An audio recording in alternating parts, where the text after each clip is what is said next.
가급적 하지 않는 것이 좋겠고, 부득이하게 하더라도 환자분에게 부작용에 대해 충분히 설명하고 하는 것이 좋은 마지막 5가지를 알려드리겠습니다.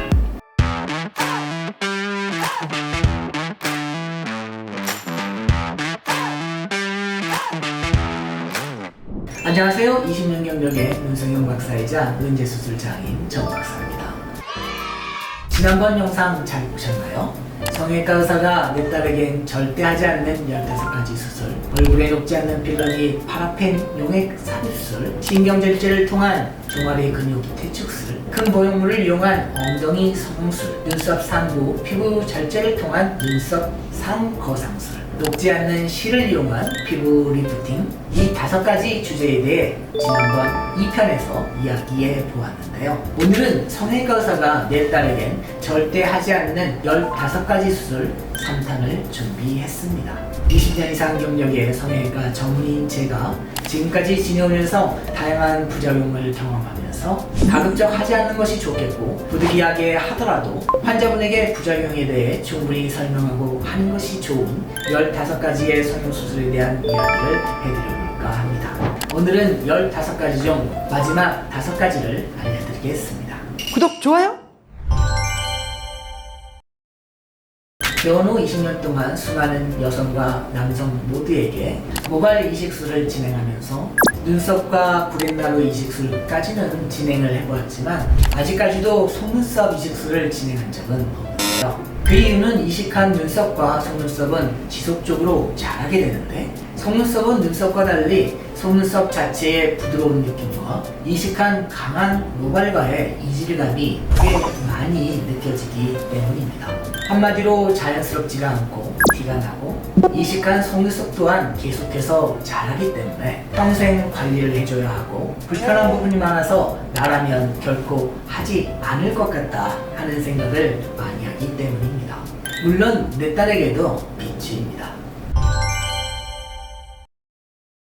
제가 20년 전 연예인 전문 성형외과로 신데렐라 성형외과를 개원한 후 코끝 조각 성형과 입체 윤곽 성형을 표방하면서 가급적이면 사진과 화면을 잘 받는 입체적인 얼굴을 만들 수 있는 성형을 하고자 많이 노력했는데요. 그래서 가급적이면 코성형에서는 코폭을 줄이는 코뼈 절골술이나 콧볼 축소술 등을 함께 하면서 귀염골이나 비중격을 이용한 코끝 성형술을 함께 시행하기도 하고, 이때 콧대는 자연스러운 지방이나 진피 지방보다는 실리콘 보형물을 이용한 성형을 주로 하였습니다. 그러다가 15년 전쯤부터는 기증 늑연골을 이용한 수술이 많이 대중화되면서 비중격 이용을 못하는 코 재수술이나 높은 코끝을 원하는 경우에 기증 늑연골이나 자가 늑연골을 이용한 코 성형술이 보편적인 수술이 되었는데요. 사실 콧대와 코끝을 많이 높이는 것이 어려운 일은 아니지만 부작용 없이 높이는 것이 어려운 부분이죠. 그런데 근래에 이런 티나고 높은 코를 선호하는 현상 속에서 각광받는 코 재료가 있습니다. 과거와 달리 자가 늑연골을 많은 경우에 이용하는 것이죠. 과거는 좀 더 부드러운 재료인 귀염골을 코끝을 높이는 재료로 선택해온 것이 사실인데요. 그러다가 요즘엔 좀 더 딱딱한 재료인 비중격 연골이 코 성형의 주 재료가 되었는데요. 이 비중격 연골과 더불어 요즘 많은 경우에 좀 더 딱딱한 재료인 늑연골이 많이 사용되고 있습니다. 기증 늑연골과 자가 늑연골 모두에 해당하는 말이죠. 기존 환자분들의 코 재수술도 많아지고, 시간이 갈수록 좀 더 높은 코를 선호하는 현상 때문에 이루어진 일입니다. 하지만 이런 늑연골 중 기증 늑연골은 가격이 너무 비싸서 코끝을 높이는 데만 사용을 하는데, 자가 늑연골은 비용이 비싸지는 않지만 떼는데 시간이 많이 들고요. 비용 또한 그렇게 작지도 않습니다. 따라서 비싼 비용을 들여 힘들게 뗀 자가 늑연골을 콧대와 코끝 모두에서 사용하면 티나고 높은 모양의 코를 만들 수 있어 좋을 텐데, 왜 콧대에는 자가 늑연골을 잘 사용하지 않는 걸까요? 그 이유는 자가 늑연골은 미세하게 다듬기가 매우 힘들어서 실리콘 보형물만큼 콧대 성형에 쓸 수 있는 좋은 재료가 아니라는 데 있습니다. 저도 콧대 성형에 꼭 자가늑연고를 써달라고 하는 환자 한 분에 대해 콧대와 코끝 모두에 대해서 자가늑연고를 이용하여 수술한 경우가 있었는데요. 그 결과가 그리 만족스럽지는 않았습니다. 따라서 제 딸이 자가늑연고를 이용해 콧대 성형을 해달라고 한다면 지금도 앞으로도 결코 다시 하지 않을 것 같습니다. 문제는 모양이 썩 예쁘지가 않거든요. 앞서 갈수록 요즘 환자분들이 티가 나는 성형을 선호한다고 얘기 드렸습니다. 개성이 강하고 뚜렷한 MZ세대의 경향이기도 하면서 확실히 현재 성형의 추세이기도 합니다. 코성형은 저렇게 높아도 되나? 하는 높은 콧대와 코끝 성형을, 그래서 그런지 가슴 성형 또한 자연스러운 지방 이식을 이용한 가슴 성형보다는 티가 나더라도 확실히 볼륨이 커지는 고용물을 이용한 성형을 선호하는 것이 사실인데요. 사실 저 또한 가슴 성형에 과거 많은 사례에서 지방 이식을 한 경험이 있습니다. 가슴 한쪽당 최대 200cc의 지방 이식을 하게 되면 대개 100cc 이하의 볼륨이 최종 이식되어 생착되게 되는데요. 지금보다 약간의 볼륨만 늘어도 좋겠다 생각하면 해도 만족스러운 수술이겠지만 확실한 볼륨이 늘어나는 결과를 위한다면 지방 이식은 확실히 만족스러운 수술이 아닙니다. 만약 제 딸이 가슴이 좀 작고 작은 가슴으로 많은 고민을 안고 있다면 요즘 뭐든지 약간 티나도 좀 예쁘면 된다는 추세를 고려해 볼 때 무엇을 입어도 예쁜 옷 입시와 여성스러운 확실한 만족도를 고려해 볼 때 갈수록 흡수되어 작아지는 지방 이식보다는 확실한 볼륨 증가가 가능한 고용물을 이용한 가슴 성형을 하는 편이 더 낫다고 할 것 같습니다.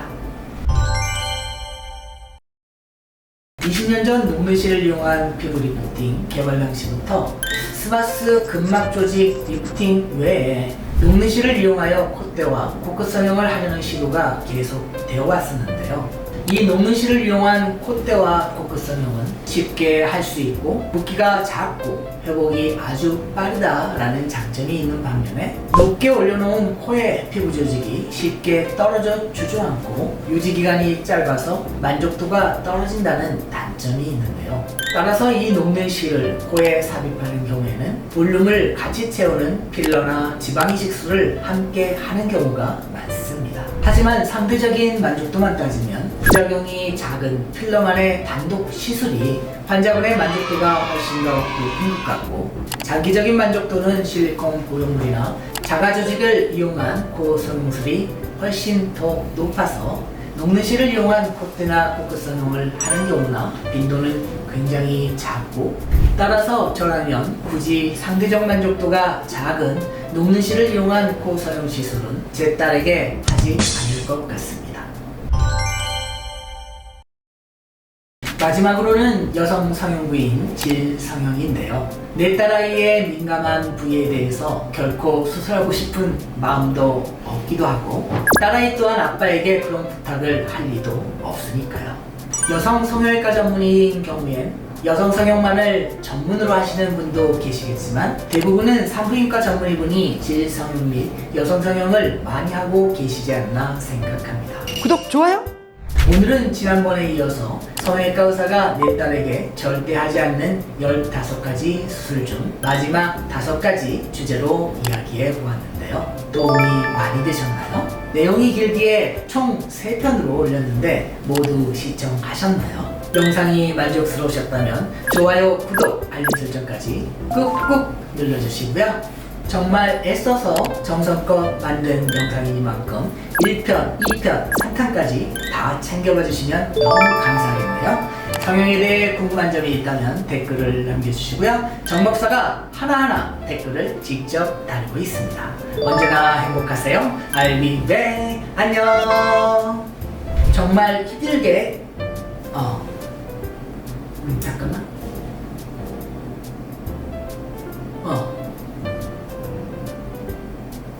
됐나? 네.